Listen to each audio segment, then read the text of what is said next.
Finally Pakistan की सबसे बुरी खबर सामने आ गई। आखिर शुरू हो चुका है पाकिस्तान में पलायन। लाखों लोग छोड़कर जा रहे हैं पाकिस्तान। और आप समझ लीजिए कि न सिर्फ ऐसे लोग जा रहे हैं जो काफी स्किलफुल हैं, यानी कि ऐसे युवा जिन्होंने थोड़ा कुछ पढ़ाई लिखाई कर ली है, थोड़ी स्किल अर्जित कर ली है, ऐसे युवा जा रहे हैं कि उन्हें कोई भविष्य नजर नहीं आ रहा है पाकिस्तान में। और ऐसे लोग भी जा रहे हैं जो थोड़ी बहुत इनकम पाकिस्तान में कर रहे थे। अब सीधी सी बात है, कोई एक देश छोड़कर दूसरे देश तभी जा सकता है जब उसके पास पर्याप्त धन और पूंजी हो। तो अगर थोड़े बहुत पूंजीपति जो पाकिस्तान के पास थे वो छोड़कर जा रहे हैं पाकिस्तान को, और युवा जिनके पास स्किल थी वो छोड़कर जा रहे हैं, तो सोच के देखिए पाकिस्तान का क्या होगा। अब पाकिस्तान को कोई नहीं बचा सकता। आज हम आपको बताने वाले हैं पाकिस्तान के इस ग्रेट पलायन की वो खबर जिसे अभी तक किसी ने भी कवर नहीं किया है। तो बने रहिए इस वीडियो के अंत तक। दोस्तों, इस समय पाकिस्तान लगभग बर्बाद होने की कगार पर आ गया है। यहाँ महंगाई अपने चरम पर है। पेट्रोल 250 रुपए लीटर, आटा 150 रुपए किलो बिक रहा है। महंगी एलपीजी गैस की वजह से लोग पॉलिथीन में गैस लेने के लिए मजबूर हैं। सोचिए, सिलेंडर मिली जाती है, पॉलिथीन में खाने की गैस ये भरवा रहे हैं और उससे आग जला रहे हैं घर के चूल्हों में। बिजली की कमी से पूरा पाकिस्तान अंधेरे में डूबा रहता है। इस समय पाकिस्तान में महंगाई 24% की महंगाई दर से भी ऊपर पहुंच चुकी है और देश की सरकार अपने आप से विवादों में ही उलझी हुई है। इमरान खान और शहबाज शरीफ दोनों एक दूसरे के ऊपर आरोप प्रत्यारोप के तीर चलाने में लगे हुए हैं। ऐसे में पाकिस्तानी युवाओं के लिए देश छोड़ने के अलावा कोई रास्ता नजर नहीं आ रहा। देश में उनके लिए ना कोई नौकरी है, ना ही शिक्षा की व्यवस्था है। 2021 में 2,25,000 लोग दूसरे देशों में पलायन कर गए, तो वहीं 2020 में 2,88,000 पाकिस्तानी लोग देश छोड़कर चले गए। और पिछले साल 2022 में तो इस आंकड़े ने सारे रिकॉर्ड तोड़ दिए हैं। 2022 में और खासकर अभी जो चल रहा है जो केस यहाँ पर पाकिस्तान का, उसमें 7,65,000 लोगों ने देश छोड़ दिया है। जितनी क्रीम है पाकिस्तान की, जो केपेबल है, वो छोड़कर जाना चाहती है पाकिस्तान की सरजमीन एक अच्छे भविष्य की तलाश में। एक मीडिया रिपोर्ट के अनुसार इस साल के आंकड़ों में 92,000 हाईली क्वालिफाइड पाकिस्तानी लोग भी शामिल हैं, जैसे डॉक्टर, इंजीनियर, IT स्पेशलिस्ट और CAs ने पाकिस्तान की सरजमी को छोड़ दिया है। वहीं जो लोग देश छोड़कर भागे हैं उनके लिए खास तौर पर सऊदी अरब और संयुक्त अरब अमीरात सबसे पसंदीदा जगह है। वहीं रोमानिया में भी काफ़ी पाकिस्तानी जा बसे हैं। इसके अलावा कनाडा भी पाकिस्तानियों की पसंदीदा जगह बन गया, क्योंकि कनाडा अभी दूसरे देशों के लोगों को अपने यहाँ आने से सारी सुविधाएं दे रहा है। पाकिस्तान छोड़ने वालों में आधे से ज़्यादा 4,24,000 पाकिस्तानी पंजाब प्रांत के लोग हैं।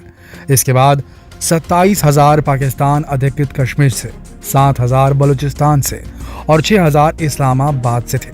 दोस्तों, पाकिस्तान में इस समय हालात बद से बदतर हैं। एक तरफ तो उसकी माली हालत खराब है, उसके ऊपर भारी विदेशी कर्ज है जिसे चुकाना उसके लिए मुश्किल ही नहीं नामुमकिन है।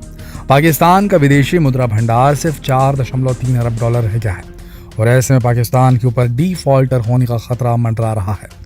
उधर तहरीके तालिबान पाकिस्तान सिर उठा रहा है और जगह जगह हमले कर रहा है। वहीं बलूचिस्तान में भी जनता सरकार के विरोध में प्रदर्शन कर रही है। देखा जाए तो पाकिस्तान के हालात जाल में फंसे चूहे की तरह हो चुके हैं। उसे अपने बुरे हालात दिखाई तो दे रहे हैं, लेकिन इनसे बचने का कोई रास्ता नजर नहीं आ रहा। कुल मिलाकर इस समय पाकिस्तान गंभीर आर्थिक, राजनीतिक और सुरक्षा संकट में फंसा हुआ है। 22 करोड़ की आबादी वाला पाकिस्तान लगातार कर्ज में फंसता जा रहा है। खस्ताहाल पाकिस्तान को उबारने के लिए अंतर्राष्ट्रीय मुद्रा कोष मदद को आ गया है, लेकिन वो देश के वित्त मंत्रालय व राजस्व महकमे के कामकाज से संतुष्ट नहीं है।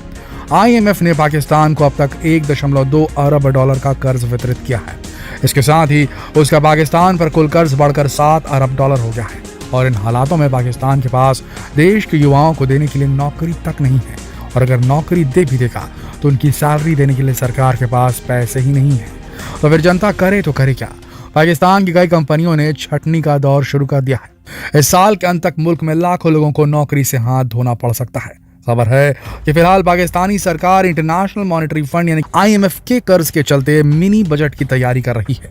व्यापारों के बंद होने की रफ्तार, अस्थायी रूप से बंद होते काम और उद्योगों में गिरते उत्पादन को देखते हुए 60 लाख से ज्यादा लोग या कुल वर्कफोर्स का 8.5% इस साल बेरोजगार रह जाएंगे। इनमें वे लोग भी शामिल हैं जो 2023 से पहले भी नौकरी हासिल नहीं कर सके थे। PIDE की रिपोर्ट के अनुसार पाकिस्तान की 60% आबादी 30 साल से कम उम्र की है, जबकि मौजूदा बेरोजगारी दर करीब 7% है। पाकिस्तान में बेरोजगारी का आलम यह है कि एक पद के लिए करीब 20 दावेदार हैं। हजारों पद खाली होने के बाद भी उन पर भर्ती नहीं हो पा रही, क्योंकि सरकार के पास पैसा है ही नहीं। ऐसे में जब भी कोई सरकारी भर्ती होती है तो हजारों लाखों की तादाद में युवा इनमें भर्ती होने के लिए निकल पड़ते हैं। तो जब देश में युवाओं के लिए न नौकरियां हैं और न नए स्टार्टअप के लिए कोई उम्मीदें हैं, तो फिर युवा देश में रहकर करेंगे भी तो क्या करेंगे। इसीलिए एक अच्छे भविष्य की तलाश में पाकिस्तानी युवा देश से दूरियां बना रहे हैं, ताकि वो घर से दूर रहकर भी अपनी और अपने परिवार की जिम्मेदारियां उठा सकें। और सबसे बड़ी बात ये कि ये जो युवा देश छोड़ रहे हैं ना, ये सभी देश के विकास में काफ़ी योगदान दे सकते थे, क्योंकि ये सभी हाईली क्वालिफाइड लोग थे जिनकी सेवाओं की देश को इस वक्त बेहद ज़रूरत थी पाकिस्तान की।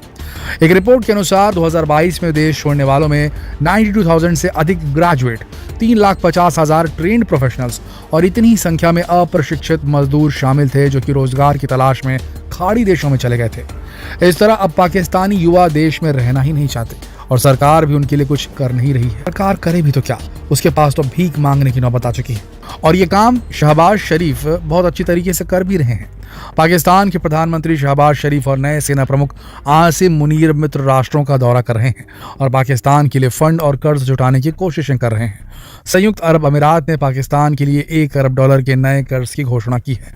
साथ ही UAE ने पहले से दिए हुए $2 अरब के कर्ज को भी आगे बढ़ा दिया है। हाल ही में जेनेवा में हुए सम्मेलन में भी विश्व के बड़े फाइनेंशियल इंस्टीट्यूट और विकसित देशों ने पाकिस्तान के लगभग $10 अरब के बाढ़ राहत फंड की घोषणा की है। इस तरह पाकिस्तान की सरकार के पास उसका कुछ नहीं बचा, वो पूरी तरह दूसरे देशों की दया पर है। इस समय पाकिस्तान को सबसे ज़रूरी है अपने आर्थिक हालातों को सुधारना, वरना जिस तरह श्रीलंका में सरकार की विफलता के बाद जनता सड़कों पर उतर आई थी, यही हालात पाकिस्तान में भी आने से कोई नहीं रोक पाएगा। और अगर इसी तरह पाकिस्तान के शिक्षित युवा देश छोड़कर जाते रहे तो देश में मैन पावर की कमी हो जाएगी और देश के विकास पर इसका बहुत गहरा असर पड़ेगा, जिसका खामियाजा भी पाकिस्तान को ही भुगतना पड़ेगा। इसलिए पाकिस्तान को देश के आर्थिक हालात सुधारने के साथ ही अपने देश में उद्योग व्यापारों को बढ़ाने पर ध्यान देना होगा, ताकि देश में नौकरियां पैदा हो सकें और देश के युवाओं को नौकरी की तलाश में देश छोड़कर ना जाना पड़े। लेकिन इससे पहले राजनीति जो है ना, जो सबसे ज़्यादा जिम्मेदार है इस पूरे कुकर्म के पीछे, इन्हें ही सुधारना होगा। अगर राजनीतिक तौर पर पाकिस्तान पावरफुल नहीं हुआ, आर्मी चलाती रही पाकिस्तान को, तो पाकिस्तान का कभी भला नहीं हो सकता। पाकिस्तान की डेमोक्रेसी कभी भी सही तरीके से नहीं चल सकती। तो कुल मिला के बात वहीं पर आ जाती है, शासन में ही कमी है, प्रशासन में ही कमी है। इसके चलते जनता जो है वहाँ की वो पिस रही है, दब रही है। तो ये हाल है पाकिस्तान का। मिलते हैं कल फिर एक और दिलचस्प वीडियो के साथ। तब तक के लिए आप सबका इस वीडियो के अंत तक बने रहने के लिए दिल से धन्यवाद।